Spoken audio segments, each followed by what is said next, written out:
جب اللہ مدد کرنے پہ آتا ہے تو کچھ خاص اشارے اور نشانیاں ظاہر کرتا ہے۔ جب تم مدد مانگتے ہو تب تم تک ان ذریعوں سے مدد پہنچائی جاتی ہے جن کا تم تصور بھی نہیں کر سکتے، جیسے نوح علیہ السلام تک پہنچائی گئی، کیونکہ تم اللہ کی مصلحتیں نہیں جان سکتے اور دعائیں تو ناممکن کے لیے ہی ہوتی ہیں، اور جو نوح علیہ السلام کا خدا ہے وہ تمہارا بھی خدا ہے۔ تم نہیں جانتے کہ اللہ نے تمہارے لیے کیا کچھ سوچ رکھا ہے۔ تم نہیں جانتے کہ اللہ نے تم تک تمہاری چاہت پہنچانے کے کتنے انتظامات کر رکھے ہیں۔ تم نہیں جانتے کہ اس دیری کے بعد تمہاری ہر اس دعا کی قبولیت ہے جو تم مانگا کرتے تھے۔ تم نہیں جانتے جس کی ایک تجلی سے کوہ طور راکھ ہو جائے، اس کا ایک حکم کیا سے کیا کر سکتا ہے۔ تم نہیں جانتے کہ تمہارے خوابوں کو پورا کرنے کے لیے اس نے کیسی تدبیریں بنا رکھی ہیں۔ تم نہیں جانتے کہ تمہیں توڑنے میں ہی اس نے جوڑنے والے سبھی راز چھپا رکھے ہیں۔ تم نہیں جانتے کہ اس نے اختتام میں تمہاری رضا کو ہی تمہارا مقدر لکھ رکھا ہے۔ جب تم محسوس کرنے لگو کہ آخری حد تک آزمائے جا رہے ہو تو سمجھ جاؤ کہ تمہارے معاملے کا فیصلہ اور اللہ کی جانب سے مدد کا وقت یقیناً بہت قریب آ رہا ہے۔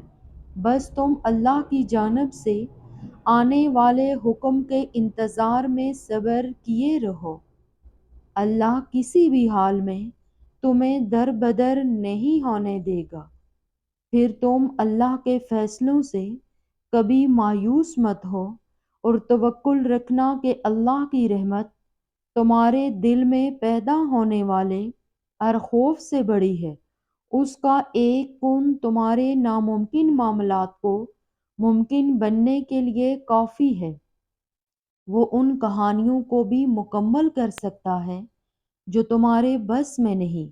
بس تمہیں یقین رکھنا ہے کہ جو تمہارا ہے اس تک تمہیں پہنچنا نہیں پڑے گا، بلکہ وہ خود راستہ ڈھونڈ کر تم تک پہنچا دیا جائے گا۔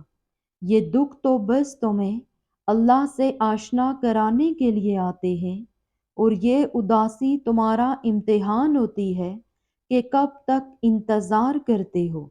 پھر تمہیں وہ سب واپس دے دیا جاتا ہے جس کے بارے میں تم اللہ سے بات کرتے تھے، جس کے لیے تم راتوں کو اٹھ کر التجا کیا کرتے تھے۔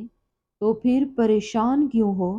تمہارا رب تو اتنا رحیم ہے کہ تم اس کی ایک صدا بے لبیک کہہ دو تو وہ تمہاری تمام صداؤں پہ کن فرما دیتا ہے۔ تم اس سے بھلے لاکھ دفعہ ہی منہ کیوں نہ موڑ لو، مگر پلٹ کر جب بھی اس کو پکارو گے تو وہ تمہیں ہمیشہ اپنے پاس ملے گا۔ اس کی محبت تو ایسی ہے کہ وہ روٹھ کر بھی روٹھا ہوا نہیں لگتا۔ تو پھر ایسی محبت سے مایوسی کیسی؟